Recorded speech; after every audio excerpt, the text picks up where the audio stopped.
প্রিয় ছাত্রছাত্রীরা, আজ আমি তোমাদের কাছে ক্লাস 8-এর প্রশ্নবিচিত্রা রায় ও মার্টিনের সেকেন্ড ইউনিট টেস্ট বিষয় ভূগোলের মডেল 8-এর কোশ্চেনগুলো আলোচনা করব। একের দাগে আছে, দেখো সঠিক উত্তরটি নির্বাচন করো। একে আছে, পশ্চিমা বায়ুর প্রভাবে মহাদেশের পশ্চিমাংশে বৃষ্টিপাত হয়। এ শীতকালে, বি বসন্তকালে, সি শরৎকালে, ডি বর্ষাকালে। উত্তর হবে এ শীতকালে। দুয়ের দাগে ব্রজ মেঘ বলা হয় A cumulus, B stratus, C cumulonimbus, D nimbostratus মেঘকে। উত্তর হবে সি কিউমুলোনিম্বাস। তিনের দাগে সীমান্তের সৃষ্টি হয় এ শৈলক্ষেপ, বি পরিচলন, সি ক্রান্তীয় ঘূর্ণবাদজনিত, ডি নাতিশীতোষ্ণ ঘূর্ণবাদজনিত বৃষ্টিপাত। উত্তর হবে ডি নাতিশীতোষ্ণ ঘূর্ণবাদজনিত বৃষ্টিপাত। চারের দাগে বিশ্বের বৃহত্তম নদী উপত্যকা পরিকল্পনা গড়ে উঠেছে এ টেমস নদী, বি টেনেসি নদী, সি আমাজন নদী, ডি দামোদর নদীর উপরে। উত্তর হবে সি আমাজন নদী। পাঁচের দাগে দক্ষিণ আমেরিকার করডোবা অঞ্চলে মাংস, বি ময়দা, সি দুগ্ধ, ডি বেকারি শিল্পের জন্য বিখ্যাত। উত্তর হবে সি দুগ্ধ। দুয়ের দাগে এক কথায় উত্তর দাও। একে আছে ইরি ও অন্টারিও হ্রদের মাঝে অবস্থিত জলপ্রপাতটির নাম কি? উত্তর হবে নায়াগ্রা জলপ্রপাত। দুয়ের দাগের পৃথিবীর উচ্চতম হ্রদটির নাম কি? উত্তর হবে টিটিকাকা। তিনের দাগের কোন কোন নদীর মিলিত প্রবাহ লা প্লাটা? উত্তর হবে উরুগুয়ে ও প্যারানা নদী। চারের দাগে বায়ুর চাপ বলয়গুলির অবস্থানের পরিবর্তনের প্রধান কারণ কি? উত্তর হবে পৃথিবীর ঋতুচক্র ও সূর্যের অবস্থান। পাঁচের দাগের ভোরবেলায় প্রবাহিত সাময়িক বায়ুটির নাম কি? উত্তর হবে স্থলবায়ু। তিনের দাগে শূন্যস্থান পূরণ করো। একে আছে হাডসন উপসাগরকে বেষ্টন করে ড্যাশ অঞ্চলটি অবস্থিত। উত্তর হবে কানাডীয় সিল্ট। দুয়ের দাগে সমুদ্রের কাছাকাছি অবস্থিত স্থানের জলবায়ু ড্যাশ প্রকৃতির হয়। উত্তর হবে সমভাবাপন্ন। তিনের দাগে ড্যাশের কারণে স্থলভাগের ওপর দিয়ে প্রবাহিত বায়ুর গতিবেগ হ্রাস পায়। উত্তর হবে স্থলভাগের রুক্ষতার কারণে। চারের দাগে আমেরিকা যুক্তরাষ্ট্রে সর্বাধিক গম উৎপন্ন হয় ড্যাশ রাজ্যে। উত্তর হবে ডাকোটা রাজ্যে। পাঁচের দাগের পৃথিবীর বৃহত্তম স্বাদু জলের হ্রদের নাম ড্যাশ। উত্তর হবে সুপিরিয়র হ্রদ। চারের দাগে আছে, দেখো সত্য বা মিথ্যা নির্বাচন করো। একে আছে পৃথিবীর দীর্ঘতম পর্বত হলো হিমালয়। উত্তর হবে মিথ্যা। দুয়ের দাগে পৃথিবীর উচ্চতম জলপ্রপাত হলো ভিক্টোরিয়া। এটা হবে মিথ্যা। তিনের দাগে দক্ষিণ আমেরিকার ওরিনোকো নদীর মোহনায় বদ্বীপ সৃষ্টি হয়নি। এটা হবে সত্য। চারের দাগে সিল্ট অঞ্চলসমূহ খনিজ সম্পদে সমৃদ্ধ নয়। এটা হবে মিথ্যা। পাঁচের দাগের পশ্চিমা বায়ুর গতিপথে ITCZ-এর সৃষ্টি হয়েছে। এটাও হবে মিথ্যা। পাঁচের দাগের একে দেখো আছে ডোলড্রামস কাকে বলে, যেটা আমি তোমাদেরকে দেখিয়ে দেব।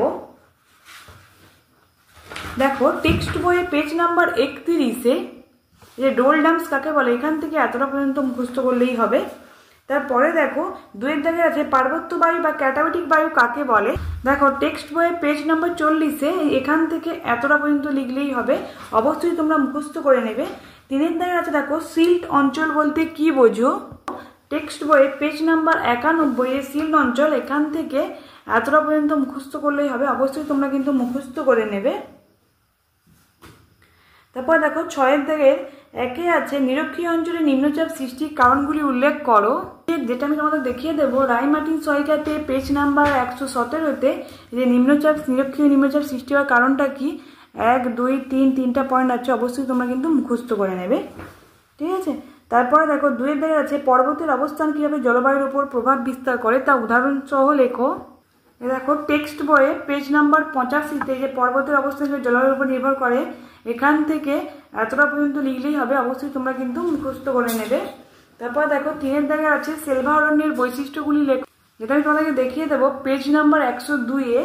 দেখো এই যে সেলভা অরণ্যের হচ্ছে কি বলছে, যেহেতু স্বাভাবিক উদ্ভিদের বৈশিষ্ট্য, তাই এটা লিখলেই হবে। ঠিক আছে, শুধু এটা লিখবে। তারপরে দেখো বলছি চারের দাগে তুন্দ্রা জলবায়ুর বৈশিষ্ট্যগুলি উল্লেখ করো, যেটা আমি তোমাদেরকে দেখিয়ে দেব পেজ নাম্বার 86-তে। এই যে তুন্দ্রা জলবায়ুর বৈশিষ্ট্য, এখান থেকে এটা পুরোটা লিখলেই হবে, অবশ্যই তোমরা কিন্তু মুখস্থ করে নেবে। ঠিক আছে। সাতের দাগে দেখো নিচের প্রশ্নগুলি ব্যাখ্যা তুমি উত্তর দাও। একে আছে চিত্রসহ বিভিন্ন প্রকার বৃষ্টিপাত সম্পর্কে আলোচনা করো। টেক্সট বইয়ে পেজ নাম্বার 46-এ দেখো এখানে পরিচলন বৃষ্টিপাত আছে, এটা অবশ্যই ছবি লিখতে হবে। আবার সঙ্গে দেখেন সৈয়দকে বৃষ্টিপাত আছে, এটা লিখতে হবে পুরোটা, আবার ছবি দিতে হবে সঙ্গে, কারণ যেহেতু চিত্র সহ বলেছে। আবার ঘূর্ণবাদ বৃষ্টি আছে, এটা পুরোটা লিখবে, আবার সঙ্গে ছবিও দেবে, ঠিক আছে? তিনটেই লিখতে হবে যেহেতু বিভিন্ন প্রকার বলেছে। অথবা কি আছে, চাপ বলয়ের সঙ্গে সম্পর্কযুক্ত আয়ন বায়ু ও পশ্চিমা বায়ু সম্পর্কে চিত্র সহ আলোচনা করো, যেটা আমি তোমাদেরকে দেখিয়ে দেবো। দেখো টেক্সট বইয়ের পেজ নম্বর 34, যে আয়ন বায়ুর পরিচয়, এটা পুরোটা লিখতে হবে, সঙ্গে অবশ্যই চিত্র দিতে হবে। এপাশেও আছে দেখো, ঠিক আছে, উপরেও। আবার দেখো এখানে পশ্চিমা বায়ু সম্পর্কে লিখতে হবে, আর এই পশ্চিমা বায়ুর চিত্রটাও দিতে হবে, ঠিক আছে?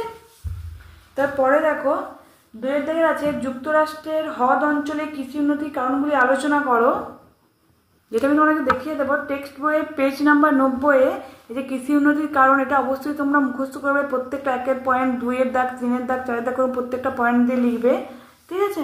তারপরে দেখো অথবা দিয়ে আছে কানাডা কাগজ শিল্পে উন্নত কেন, যেটা আমি তোমাদেরকে দেখিয়ে দেবো। এই কানাডা কাগজ শিল্পে উন্নত কেন টেক্সট বইয়ের পেজ নম্বর 93, এখান থেকে এতটা পর্যন্ত অবশ্যই লিখতে হবে। তোমরা কিন্তু অবশ্যই মুখস্থ করে নেবে। তোমাদের যদি আমার এই চ্যানেলটা ভালো লেগে থাকে অবশ্যই লাইক, কমেন্ট আর বেশি বেশি করে শেয়ার করে দেবে, যাতে অন্যান্য বন্ধুরাও দেখতে পায়। আমার ভিডিওগুলো আগে পাওয়ার জন্য অবশ্যই একটা সাবস্ক্রাইব করে রাখবে। ধন্যবাদ।